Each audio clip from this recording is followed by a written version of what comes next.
BFM Business, le club du droit, présenté par Fabrice Lundy. Bonjour, oui, je vous sens moins perdu en nous regardant, en nous écoutant sur BFM Business.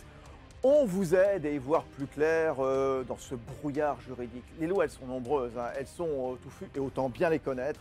Alors bienvenue, comme chaque semaine, dans ce club du droit.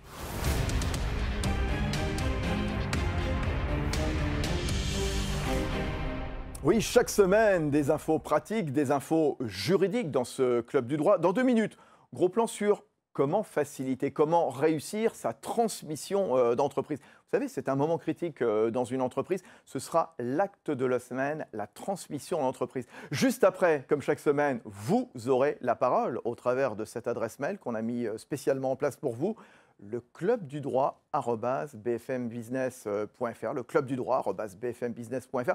Et ce sont une nouvelle fois nos amis notaires qui vous répondront. Auparavant, et bien comme chaque semaine, les news de la semaine. Ça s'est passé cette semaine avec Erwan Maurice. Bonjour Erwan. Bonjour Fabrice. Alors, le réchauffement climatique qui inquiète notamment les professionnels de l'immobilier. Bah oui, tout à fait. C'est justement le groupe immobilier ICAD qui pointe 4 grands risques sur l'immobilier par rapport au climat. Notamment sur l'Île-de-France, Oui. avec 4 grands risques, donc la hausse des températures, les vagues de chaleur ponctuelles, donc canicule par exemple, Tout juste, la bien sécheresse sûr. ou les inondations. Le contraire, bien sûr. Voilà.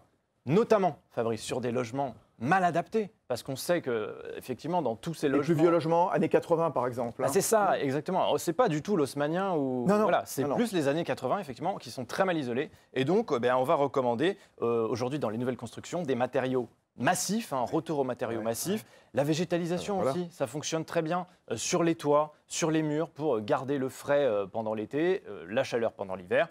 Et également les panneaux solaires qui vont permettre à certaines maisons, certains immeubles entiers d'être autonomes en énergie, totalement autonomes. Et pour permettre de lutter aussi contre la pollution. Libre installation des notaires. Le Conseil d'État rejette le recours du CSN, le Conseil supérieur du notariat. Exactement, le Conseil d'État a décidé que 247 zones d'installation libre verront bien le jour, des zones définies donc par le ministère de la Justice et par le ministère de l'Économie. 1000 nouveaux offices notariaux vont apparaître et à terme l'objectif c'est d'avoir 4000 nouveaux notaires d'ici à 2024.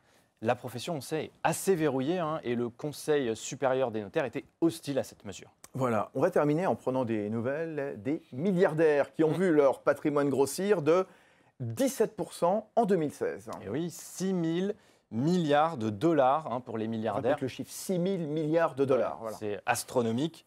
Et les grandes fortunes asiatiques se sont mises en avant. De plus en plus. De plus en plus. Ouais. Mais oui, ils s'enrichissent énormément. D'ailleurs, un chiffre assez incroyable, Fabrice. En Asie, on estime qu'il y a un nouveau milliardaire tous les 2 jours.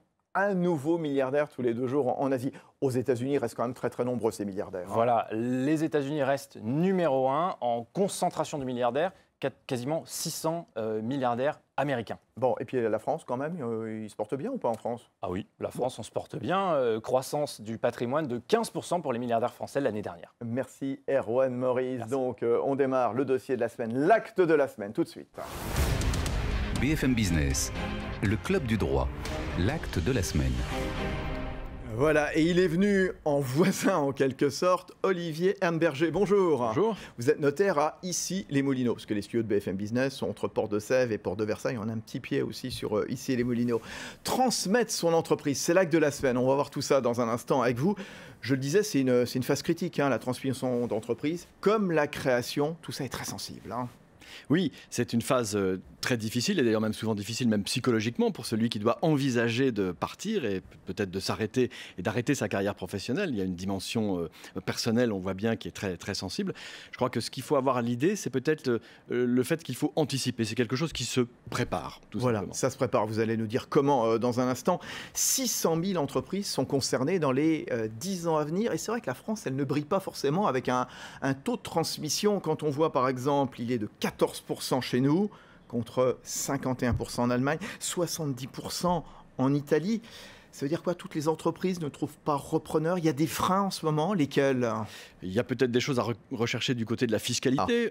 encore qu'on le verra, il y a des outils, mais il y a peut-être de manière plus globale, plus générale, un problème de contexte à l'égard des entreprises et des grosses PME en particulier. Versus l'Allemagne, par exemple, avec leur qui a gros réseau un de PME écosystème plus TI. favorable. Oui. Ouais, vous avez raison. À qui on cède son entreprise, justement? J'ai l'impression que la palette est assez variée entre ma famille, mes associés, mes salariés, voire un tiers que je ne connais pas encore. Ça, c'est en effet la première question. À qui vais-je céder mon entreprise? Alors, il faut rechercher. Il y a évidemment le premier cercle qui est celui de la famille, celui des amis, bien sûr. Il y a le marché des repreneurs, le marché des concurrents éventuellement. Et puis il y a peut-être aussi en interne la cession qui pourrait être faite à un salarié. Ah oui. Il y a des outils qui permettent à des conditions plus avantageuses de récompenser en quelque sorte un salarié avec lequel on aurait déjà fait un bout de chemin. Oui, un ou plusieurs salariés, peut-être des cadres, des dirigeants. Tiens, les salariés, je ne sais pas, est-ce qu'ils devraient avoir un droit préférentiel ou pas pour la reprise de l'entreprise? La question, elle s'est posée au niveau politique à une époque. Exactement, c'est une question qu'on peut se poser, mais qui renvoie alors là à un débat plus large sur la situation du salarié dans son entreprise. C'est pas le notaire qui va y répondre. Oui, céder sa boîte à ses salariés, céder à ses enfants, à sa famille également. Est-ce que c'est plus facile, tiens, quand on est dans un cadre familial? Disons qu'il y a un peu plus d'outils, notamment si on songe à une cession à titre gratuit, c'est-à-dire une cession qui ne soit pas une vente, une cession qui soit une donation. Il y a des outils dans le droit de la famille qui sont assez adaptés, qui sont bien adaptés pour permettre de gérer ça, et en particulier pour gérer une chose assez difficile, et qui est le cas dans lequel j'ai un ou deux de mes enfants qui sont intéressés pour reprendre cette entreprise, et d'autres qui ne le sont pas. Où on voit bien qu'il peut y avoir un problème de gestion de l'inégalité si l'entreprise représente une valeur très importante. Si je m'oriente vers la cession de l'entreprise, la donation de l'entreprise à un ou deux de mes enfants, je peux me trouver confronté à un problème de déséquilibre à l'égard des autres enfants. Comment on le règle alors ce problème? Il y a des outils dans le droit de la famille qui sont intéressants, notamment l'outil de la donation-partage, où on peut arriver à organiser des choses intéressantes en transmettant à l'un une partie ou la totalité de l'entreprise. Avec l'accord des autres. Avec l'accord des autres, à charge pour lui de les désintéresser dans le temps, par exemple au moyen d'une soulte dont le paiement peut être organisé dans le temps. Et tout ça, ça s'organise évidemment a priori, bien sûr. Et voilà, ce sont les avantages de la donation-partage, quelque part, d'anticiper quelque chose qui évidemment est irrémédiable à un moment. Voilà. D'anticiper et de figer les valeurs. Parce qu'il y a aussi un deuxième sujet qui est très important, c'est si je donne 50 € à un enfant et puis 50 € à un autre enfant, si le premier a tout dépensé et qu'il n'y a plus rien à mon décès, mais que le deuxième a fait fructifier les 50 € et que ces 50 € sont devenus 5 000 €. Il sera réputé avoir reçu de moi, non pas les 50 de départ, mais les 5 000 de l'arrivée. Ouais. Et il y a un outil qui permet de figer ça, c'est la donation-partage. Ouais. Elle distribue les cartes de manière définitive. 50 égale 50. On ne revient pas à l'avenir sur les valeurs. Vous avez raison. Oui, quand on parle, alors on a parlé de la donation, donc à titre gratuit, lorsqu'on veut vendre également, comment est-ce qu'on fixe le prix de cession effective d'une entreprise? Alors, évidemment, c'est tout à fait un autre mécanisme. Le premier sujet, en effet, ça va être celui de la valorisation de cette entreprise. Je pense que là, le recours aux hommes du chiffre est évidemment incontournable. L'expert comptable est le premier interlocuteur. Mais à côté de lui, il peut y avoir les réseaux professionnels, par exemple les chambres de commerce, les chambres consulaires, parce que dans chaque métier, dans chaque spécialité, il y a des usages, il y a des barèmes en fonction des spécificités de la clientèle, des risques attachés à telle ou telle activité. Donc je pense que le recours à l'homme du chiffre est indispensable, mais peut-être aussi avec un côté, un regard des organismes professionnels. Vous nous le disiez tout à l'heure, Olivier Anneberger, vous êtes notaire vous-même, donc à Issy-les-Moulineaux dans les Hauts-de-Seine. Une transmission, ça se prépare, bien sûr. À quel moment on prépare, à quel moment on envisage cette transmission ? Il faut trouver le bon moment, c'est comme dans toutes les transmissions, le bon moment, c'est de ne pas attendre trop tard, c'est-à-dire de ne pas attendre le moment où j'ai perdu l'énergie, perdu la motivation pour moi-même continuer à gérer l'entreprise au mieux, où je suis peut-être même en train de perdre des capacités physiques. Donc c'est de trouver ce bon moment où je suis encore finalement un peu comme un sportif, où je suis encore en haut de la courbe et j'ai pas commencé à descendre. Et pour ne pas être acculé aussi quelque part à céder rapidement, donc peut-être dans de mauvaises conditions. À un prix bas. Et absolument, ne pas être acculé à céder dans de mauvaises conditions et avoir du temps, parce qu'il y a un élément important, c'est le temps. Alors qu'est-ce que vous proposez justement aux candidats pour faciliter, pour réussir la transmission d'entreprise ? Qui sont les bons acteurs en général ? Vous avez parlé de l'expert comptable, vous êtes notaire vous-même, les banques, la médiation du crédit, un cabinet de conseil. on frappe à la porte de qui en premier? Je pense que la première porte, c'est celle de son expert comptable, de son conseil de chiffres habituel. Et puis, il y a les hommes de loi auxquels on a l'habitude d'avoir affaire, que ce soit son notaire ou l'avocat qui suit le chef d'entreprise ou l'entreprise. Je pense que les premiers à solliciter, ce sont les conseils habituels. Mais dans un deuxième temps, il peut se poser la question du recours à des conseils dont le métier est plus spécifiquement tourné vers la transmission ou la cession d'entreprise pour les adjoindre à cette première équipe, parce qu'eux ont peut-être un regard de spécialiste sur l'opération de changement de chef d'entreprise. Alors, les démarches à entreprendre, on rédige un contrat de cession, comment ça se passe En général, comme toute opération, oui, ça commence par la signature d'un protocole cadre, d'un protocole d'accord si on est dans une opération plutôt à titre onéreux. Maintenant, si on est dans une opération à titre gratuit, là c'est un peu différent parce que ça peut prendre la forme directement d'un contrat de donation, par exemple. Mais enfin, c'est un contrat aussi. Oui. Il y a plusieurs façons de transmettre. Donation, vous nous l'avez dit, testament, location-gérance, cession de parts sociales. La panoplie est extrêmement vaste. Oui, il y a tout un tas d'outils disponibles dans la boîte à outils, à la fois sur l'opération de cession en elle-même, mais également sur les modalités, par exemple, de paiement du prix.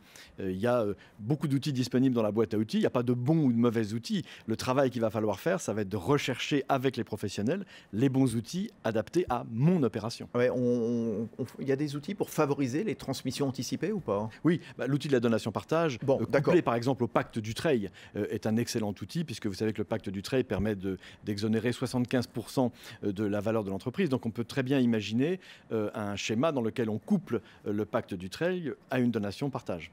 On vient d'aborder quelque part un peu la fiscalité, justement. La fiscalité, elle est favorable en ce moment.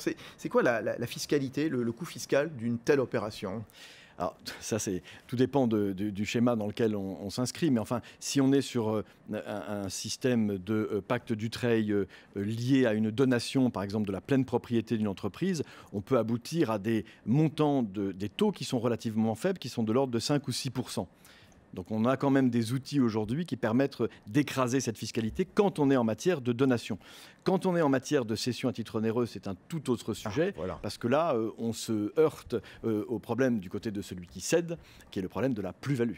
Ouais, tout juste. Et c'est vrai que malgré l'instauration de ces pactes Dutreil, notre fiscalité quand même, en matière de transmission de parts d'entreprise, elle est plus lourde, plus compliquée qu'ailleurs. On parlait tout à l'heure de ce faible taux de transmission en France, Oliviane Berger. Je pense qu'une des explications est à rechercher de ce côté-là, oui, c'est certain. Mais il y a des techniques pour optimiser la transmission, fiscalement, civilement, comptablement, socialement ou pas? Bien sûr, toutes les techniques du droit des sociétés, notamment parce que le droit des sociétés permet de transmettre plus facilement une entreprise de manière progressive, alors qu'une entreprise individuelle, celle qui n'est pas détenue dans une société, c'est un peu plus compliqué, parce que mon fonds de commerce, soit j'en suis propriétaire, soit c'est l'autre, c'est plus difficile de le transférer progressivement. Alors qu'une société, on peut transférer progressivement des parts sociales. Donc il y a le recours à la technique du droit des sociétés qui permet de faire des choses un peu plus subtiles et un peu plus progressives. Il y a ensuite toutes les techniques de démembrement. On peut très bien commencer à transmettre la nue propriété progressivement et puis garder l'usufruit, c'est-à-dire garder pendant un certain temps les revenus ou une partie des revenus, ou une partie de la direction de l'entreprise. Et d'ailleurs, on peut même faire des schémas beaucoup plus élaborés. Imaginons que j'ai un enfant dont je sens qu'il a les capacités, mais pas encore tout à fait. Je veux rentrer avec lui dans une mécanique de transmission. On pourrait très bien imaginer que... Se donner du temps. Pour se donner du temps, on pourrait très bien imaginer qu'on va l'amener progressivement à la gestion, à s'intéresser à l'entreprise, en devenant par exemple nu propriétaire en partie de l'entreprise. Et puis il y a là à côté un salarié qui lui va peut-être partir bientôt, mais que j'aimerais sur la fin de sa carrière intéresser un petit peu. On pourrait très bien imaginer lui de le mettre en situation un peu de tuteur de cet enfant, en lui conférant à lui par exemple un usufruit provisoire, le temps que mon enfant soit en situation de vraiment reprendre les commandes. En tout cas, ça prend du temps, il faut se donner le temps. Ça prend du temps parce qu'il faut avoir le temps d'abord d'analyser l'entreprise, de l'auditer, parce que pour bien la transmettre, il faut déjà bien la connaître dans ses qualités et ses faiblesses, et ensuite pour passer en revue tous les outils qui existent. Et y compris même la préparation du financement qui prend évidemment du temps. Dernière question, les suites d'une transmission, donc. La pérennité d'une entreprise reprise, quelle est-elle? Je n'ai pas de données statistiques, mais ce que j'observe dans ma pratique personnelle, c'est que quand les choses ont été bien préparées, bien organisées, et qu'on s'est laissé le temps de le faire, ça fonctionne plutôt bien. Enfin, vous savez, le plus difficile dans toutes ces opérations, à côté du juridique, c'est d'abord l'identification de la personne, de l'homme ou de la femme qui va reprendre. Qui va reprendre, tout juste. Voilà les bons conseils de Olivier Berger. Donc, il est notaire à Issy-les-Moulineaux dans le département des Hauts-de-Seine. Merci beaucoup, Olivier Berger. Merci de toutes ces bonnes idées également, tous ces bons tuyaux. On continue donc dans le club du droit. Passez-moi le notaire. Ah tiens, un autre notaire. BFM Business, le club du droit, passez-moi le notaire. Oui, et vous nous posez vos questions directement sur l'adresse mail leclubdudroit@bfmbusiness.fr. Avalanche de questions. Il y a un vieux proverbe du 14e arrondissement à Paris qui dit « Abondance ne bien ne nuit pas ». Bonjour Barbara Thomas-David. Bonjour. Notaire, justement, dans le 14e arrondissement à Paris. C'est vous qui allez répondre aux questions aujourd'hui dans ce club du droit sur BFM Business. Vous étiez venu il y a 2 semaines, c'était parfait. Pierre, à Chambéry, la Savoie bien sûr, le statut d'auto-entrepreneur est-il protecteur? Alors, ce qu'il faut peut-être déjà préciser quand il parle d'auto-entrepreneur, Pierre, je suis désolé de le corriger, mais ça s'appelle en fait micro-entreprise désormais. Le principe, on va le rappeler, on en parle souvent sur BFM Business, la micro-entreprise, elle est soumise à un régime d'imposition forfaitaire et elle bénéficie de formalités comptables et fiscales allégées. Voilà, c'est ce qui caractérise le système, c'est la simplicité. Hein, c'est la simplicité, et puis c'est fiscalement et socialement un régime qui est souple et avantageux. En fait, c'est fait pour les personnes qui se lancent, qui créent leur entreprise, soit à titre principal, c'est-à-dire que vous cherchez un emploi, et bien vous créez votre entreprise, mais aussi vous pouvez le faire à titre non pas principal, mais complémentaire. Ouais, c'est ça, c'est-à-dire par exemple un appoint pour une personne qui est à la retraite ou un étudiant ou une personne qui a un emploi.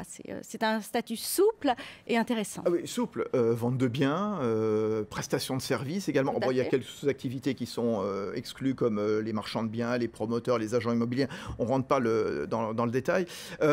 C'est de droit, en tout cas, tant qu'on n'atteint pas un certain revenu, un certain chiffre d'affaires plutôt? Voilà, en fait, vous avez des seuils qui sont différents en matière de prestation de services, 33 000 et quelques euros, et puis en matière de vente, on monte à 80 et quelques mille euros en matière de chiffre d'affaires.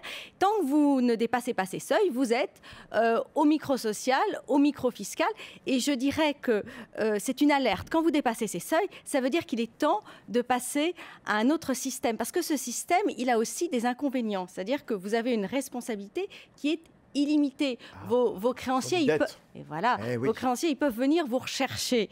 Tandis qu'à partir du moment où votre entreprise prospère, c'est peut-être qu'il est temps de passer à un statut social différent où vous allez avoir une distinction entre votre patrimoine privé et le patrimoine de votre société. La micro-entreprise, quelle imposition du bénéfice, quelle charge sociale, quid de la TVA également? Alors, TVA, déjà, vous êtes exonéré de TVA. Donc ça, vous êtes déjà tranquille.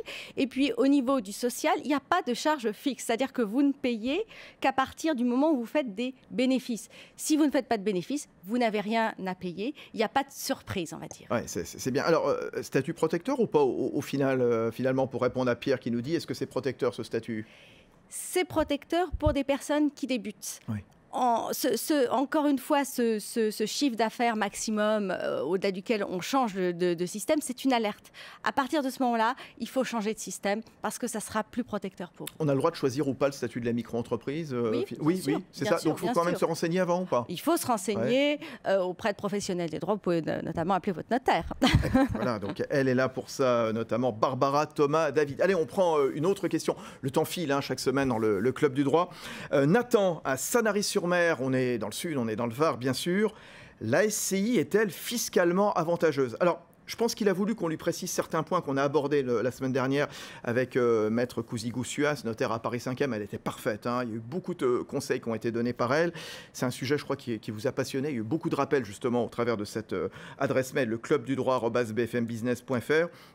C'est une société civile dotée de la personnalité juridique qui a un objet immobilier. Alors, donc, quelle fiscalité, Barbara Thomas-David? Alors, il faut savoir qu'une SCI, c'est une société qui est transparente fiscalement. C'est-à-dire qu'en fait, les bénéfices, ils ne sont pas imposés au niveau de la société, mais au niveau des associés. C'est-à-dire que vous avez 3 associés, vous avez un bénéfice foncier, il va être divisé en 3 associés, et puis, par exemple, et puis après, chacun va être imposé. Donc, c'est-à-dire qu'il y a une neutralité fiscale. C'est la même au niveau de la société ou des associés. Donc, votre société civile en elle-même, elle n'est ni avantageuse ni pas avantageuse puisque c'est une transparence fiscale. Ce qui est intéressant, c'est que vous allez pouvoir bénéficier d'une fiscalité avantageuse si vous souhaitez transmettre, si vous souhaitez refinancer ou si vous souhaitez acheter vos biens professionnels. Mais en termes purs et durs, c'est la même chose. Donc, quid des plus-values immobilières, impôt sur le revenu, impôt sur les sociétés, c'est pareil. C'est pareil, sauf si votre société est soumise à l'IS. Si vous... C'est l'un ou l'autre, hein. C'est IS ou IR, hein. Attention, on va le rappeler. Hein, aussi. Tout à fait, voilà. tout à fait. La majeure partie des SCI sont à l'IR. Mais si vous optez pour le SCI familial principalement. Voilà. Le statut de l'IS est intéressant si vous décidez finalement de thésauriser un petit peu vos revenus. Là, à ce moment-là, peut-être que le statut de l'IS peut être envisagé. Mais sinon, l'IR est parfait. Et on le rappelle, c'est un bon outil pour la transmission du patrimoine aussi. Hein. La SCI, rappelez-le-nous. Hein. La SCI, c'est l'outil de transmission du patrimoine immobilier que l'on conseille très souvent. Puisque votre SCI, elle va permettre, et là on n'est plus en fiscalité, on est en droit civil pur, elle va permettre la distinction de l'avoir et du pouvoir. Vous allez pouvoir conserver le pouvoir tout en transmettant petit à petit à vos enfants. On revient donc à cette notion de souplesse qu'on abordait précédemment donc avec la micro-entreprise. On peut transmettre progressivement comme ça le capital à ses héritiers. Voilà. On avance. Nathalie à Pantin, en Seine-Saint-Denis, qui nous demande, est-ce qu'il est possible de donner un bien financé par un emprunt ? Oui. Bien sûr. C'est ce qu'on appelle une donation avec charge. Vous pouvez toujours faire une donation en disant « Attention, moi j'assortis cette donation d'une charge particulière ». Et là, la question, c'est un emprunt. Oui, mais alors attention parce que votre banque, il y a des conditions particulières dans le prêt qu'elle vous a fait. Et très souvent, le changement de débiteur, ça change la donne et c'est une cause de déchéance du crédit. Donc, très souvent, en matière de donation avec charge, eh bien, il faut aller renégocier avec sa banque pour demander une désolidarisation. La banque, elle a un droit de regard, elle peut s'y opposer alors, c'est ce que vous dites ? Bien sûr, parce que votre banque, elle a conclu un crédit avec une personne déterminée. Voilà. Bon, elle ne peut pas changer comme ça de débiteur, elle va garder son premier débiteur, c'est ce qu'on appelle la solidarité. Hein. Qui doit ensuite rembourser le bien ? C'est le parent, c'est l'enfant ? Qu'est-ce qui se passe dans ce cas-là alors il faut regarder les clauses de la donation. Si la donation entraîne un transfert de crédit, bien évidemment, c'est le nouveau débiteur qui va rembourser le crédit au lieu et place du donateur, mais la banque n'acceptera pas, comme je vous le disais, la désolidarisation la majeure partie du cas, c'est-à-dire qu'elle aura deux débiteurs. Et fiscalement, il y a un intérêt plus qu'un autre ? Racontez-vous. Bien sûr. Alors, en fait, quand vous donnez un bien qui vaut 200 000 €, vous allez payer des droits de donation sur 200 000 €. En revanche, si vous transmettez avec une charge, notamment un prêt, qui vaut par exemple, on va dire 100 000 €, donc vous avez 200 000 € moins 100 000 €, il va rester taxable 100 000 €. Donc, vous allez baisser d'autant la charge fiscale. Oui, c'est ça. Est-ce qu'on aurait pu recourir à la SCI dont on parlait là précédemment ou pas ? Oui, bien sûr, oui, c'est un intérêt du système. Faire une donation en conservant l'usufruit, en donnant la nue propriété, et finalement, le crédit va être remboursé par l'emprunt et par la location du bien. C'est souvent comme ça que c'est fait. Ouais, les dossiers, les questions immobilières, ça vous passionne, hein, on le voit au travers de toutes ces questions qui nous sont posées donc, sur l'adresse mail, le club du droit@bfmbusiness.fr. On a reçu beaucoup de questions, je pense qu'il faudra qu'on y consacre un petit moment à propos de la discussion du budget, en ce moment, budget 2018. Parce qu'on vous interroge juste d'un mot, parce qu'on ne va pas trancher tout de suite, puisque le budget 2018, il est en cours de discussion, notamment sur ce qui reste de l'ISF, maintenant l'IFI. Beaucoup de questions dans les études de notaire. Hein. Beaucoup de questions, parce que vous savez qu'à partir de 2018, normalement, c'est pour ça. Eh bien, les biens immobiliers resteront dans le giron du nouvel ISF, mais les liquidités, non. Donc, il y a beaucoup d'interrogations. Est-ce que je vends mon bien et est-ce que je le vends avant la fin de l'année pour justement dégager de l'ISF mon bien immobilier et le transformer en liquidité. Bon, alors on ne va pas comme ça déflorer le sujet, hein, puisqu'on en parlera une fois qu'on sera sûr, évidemment, de ce que les députés et les sénateurs auront voté, et puis le Conseil constitutionnel, ce qu'il aura validé ou pas. Merci Barbara Thomas-David, notaire dans le 14e arrondissement de Paris, pour ces réponses toujours claires, précises, limpides. Tiens, le saviez-vous ? BFM Business, le club du droit. Le saviez-vous ? Oui, en cette fin d'année, début de bilan, on est début novembre. Hein. Alors, il y a un secteur qui, apparemment, tire son épingle du jeu. Tiens, on y revient, c'est l'immobilier, une nouvelle fois. sauf peut-être l'une de ses composantes. C'est ce qu'on voit dans ce reportage commenté par Erwan Maurice. En France, l'immobilier se porte bien, les transactions connaissent des chiffres records. La note de conjoncture établie par les notaires est formelle.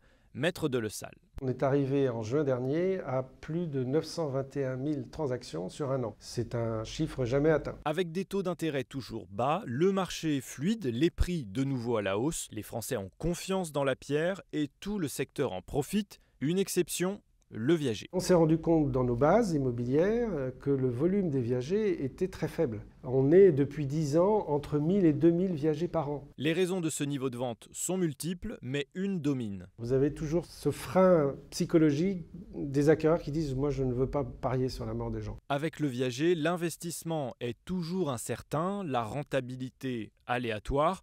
Le viager représente moins d'1% du marché immobilier et 45% des ventes sont regroupées sur Paris. Voilà le viager en panne. C'est fini pour le Club du Droit. On se retrouvera évidemment dans quelques jours. On fait rendez-vous hebdomadaire sur BFM Business, à la télé, à la radio. Gros plan sur le contrat de mariage. Ce sera l'acte de la semaine. Et puis en attendant, évidemment, continuez de nous inonder, de nous abreuver de vos questions. Ne vous privez pas surtout. Le Club du Droit @bfmbusiness.fr. Très bonne semaine.